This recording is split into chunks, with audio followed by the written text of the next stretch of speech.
Hello, I'm Hilton Smith, and welcome to the Liberty Bench.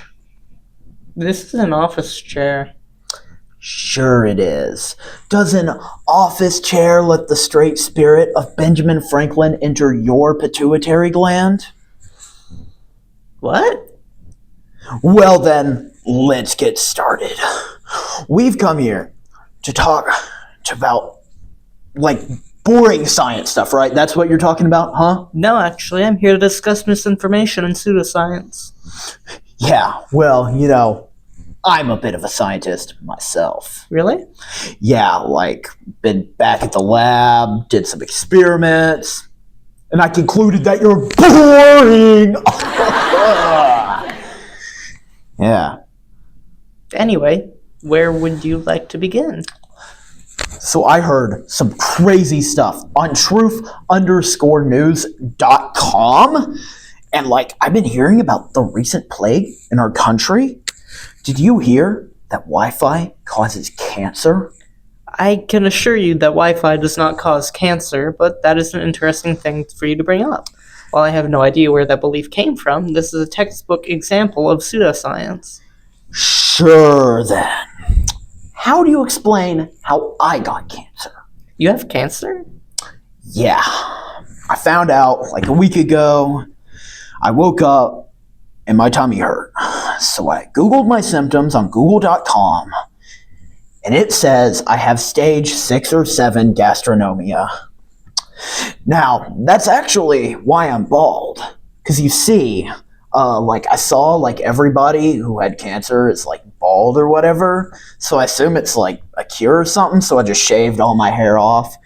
And as much as I miss my luscious, beautiful locks, I gotta say it's probably for the best. Because the liberals send radio waves into your head using your hair as antennae. That's how they mind control you, dude. I mean, it's that and blue hair dye that really gets you, even though I'm working on a cure for the blue hair dye. That's a lot to unpack, but I'm not going to. So anyway, as I was saying, that kind of thing is a major issue that harms many people by masquerading as actual health advice. Well, all I know is my doctor, Dr. Pepper, put me on a straight diet of healing crystals and ivermectin. And dude, this ivermectin stuff, it's the real stuff. It's a game changer, bro. I mean, they did a research in Australia, and it proved that ivermectin can cure COVID. So I'm over here sitting dude, if it can cure COVID, of course it can cure freaking gastronomia, bro. Because the guys who made it were geniuses, dude. And you know what? Ever since I've been taking this stuff, it's healed me up just fine. Isn't ivermectin anti-parasitic? Whatever. These beliefs don't just appear from nowhere, right? There's usually some kind of source or that come from. Most likely from false observations. These kinds of conclusions are integrated through perceived cause-effect contingencies, where a person's perceived reality leads to misinformation being believed, pseudoscientific health beliefs, and the perceived frequency of causal relationships. For example, Wi-Fi causes cancer. Any scientist or middle school graduate will tell you that Wi-Fi uses radio waves. Radio waves are nowhere near powerful enough to cause any kind of damage to the human body. However, people are told these stories from those posing as legitimate doctors, see a connection between, say, Wi-Fi and cancer, and start believing that Wi-Fi causes cancer. Are you okay? This answer is from cancer. You look like you're about to be ill. Yeah, my cancer's just acting up a little.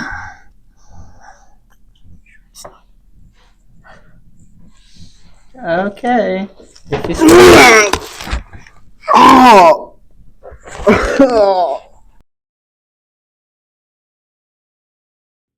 We'll be back after a quick message from our sponsors. Today's episode of The Liberty Bench is brought to you by Ivermectin. Please use this for parasitic infections. We beg you. It can't cure COVID. Please stop eating horse dewormer.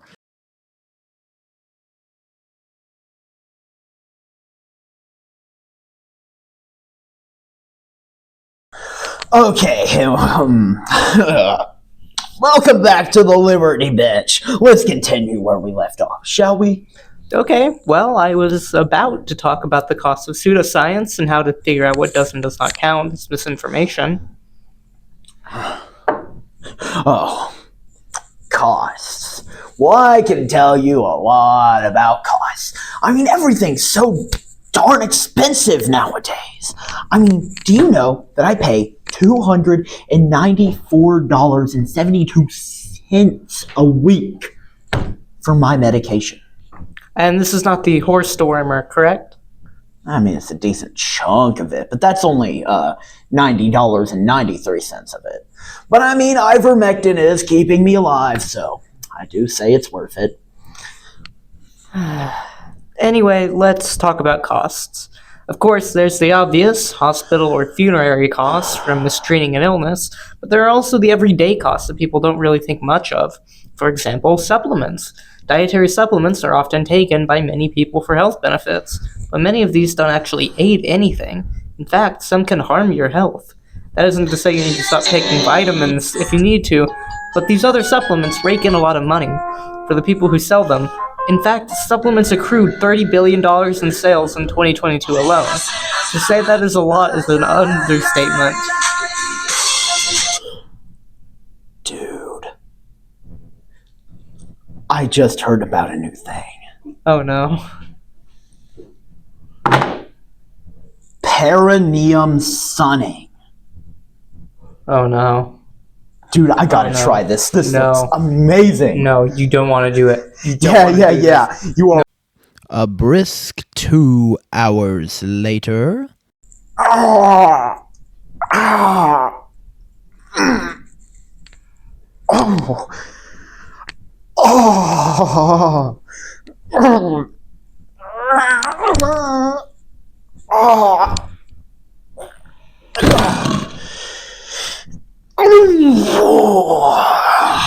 I think we found a winner here. So I've been canning my anus for about 2 hours. And I think I feel a difference. I mean, you should give it a try, dude. Like, this one's free, so if all of these natural medicines are cheap and lazy cash grabs, how come you can do this one for free in the safety and comfort of your own backyard? I'm just saying, you eggheads are always so quick to claim that all natural science is stupid and bad and you can't cure COVID with human urine being injected into your earlobe. But like, have you ever really sat down and tried these things or just said no? I mean, it's really easy to be the naysayer, but like, I dare you.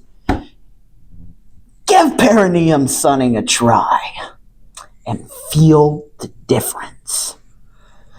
No, thank you. Now, disinformation can be classified a couple of ways. Most can be seen as too broad, too narrow, or both, but first we just gotta classify it. Disinformation is inherently information that is non-accidentally misleading, which means that the intent is to trick someone. It's not a success term, as disinformation is disinformation, whether one is tricked or not, such as lying is lying, regardless of whether one believes it or not.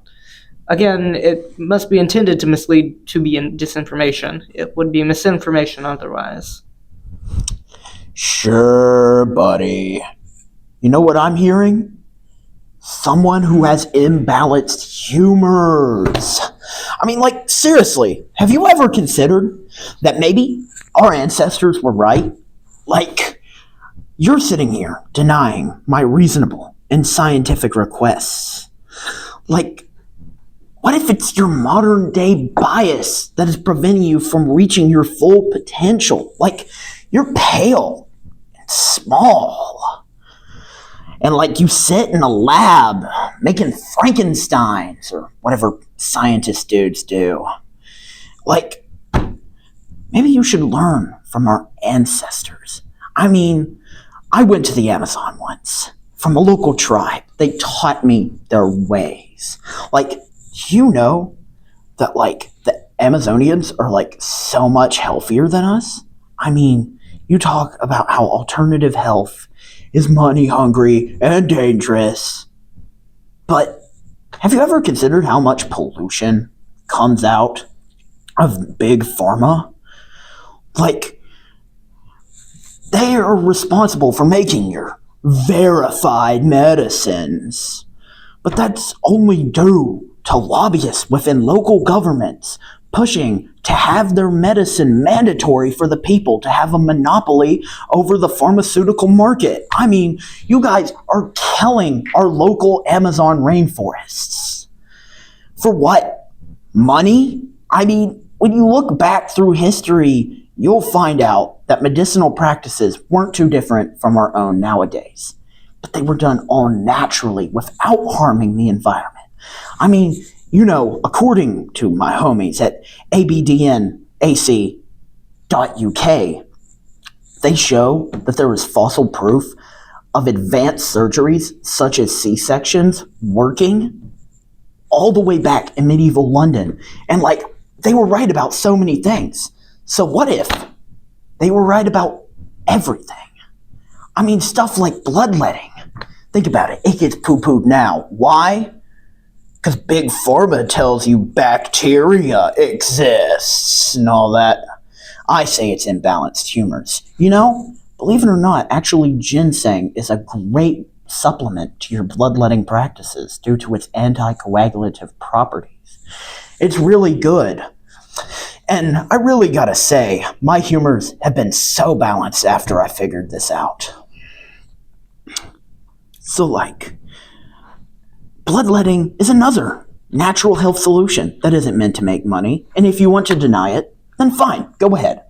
But don't go around bullying anyone who dares to have new ideas roaming around in their cranium just to defend your science that is currently taking advantage of people and ruining the very planet we live on.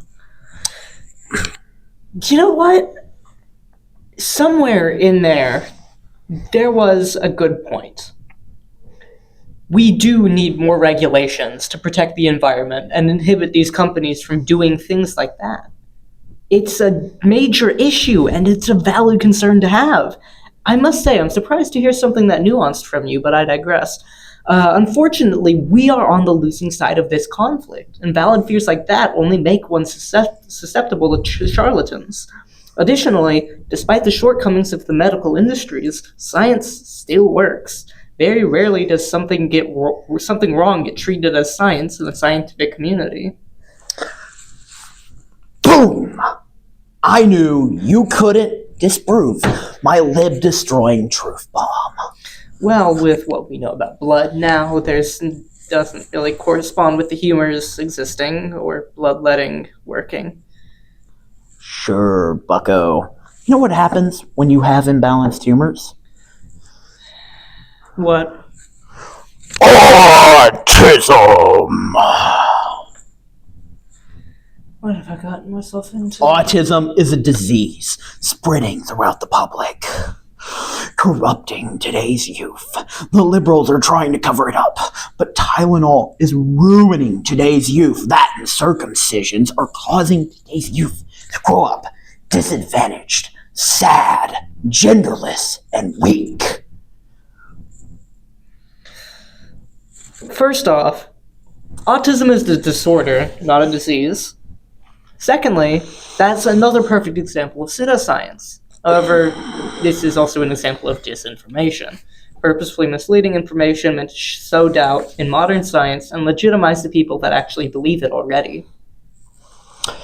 Really?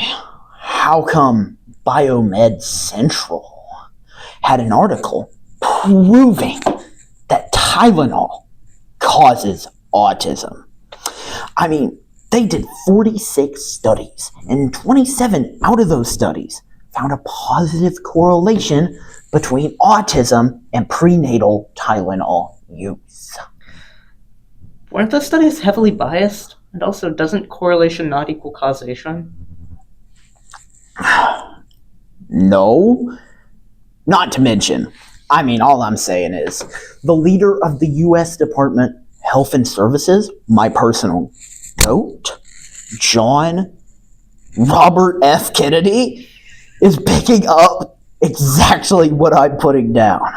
Did you hear his heart-wrenching speech of his extremely hard and early experiences at school? He was struggling to keep up.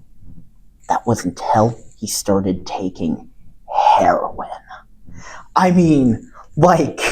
He shot up to the top of every class, straight A's immediately after that.